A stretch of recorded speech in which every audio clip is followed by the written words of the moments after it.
Scan now. Meet Sovi, your new AI study buddy. Finding this function's relative minimum is fast if you know what to look for. Let's solve this calculus problem together now.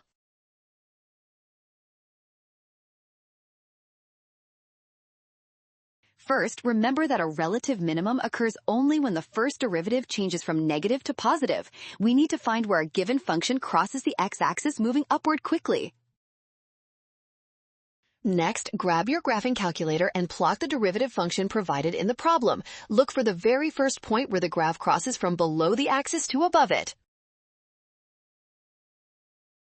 Checking sign changes on the graph shows the first transition at 0.775. This makes option C our final winner.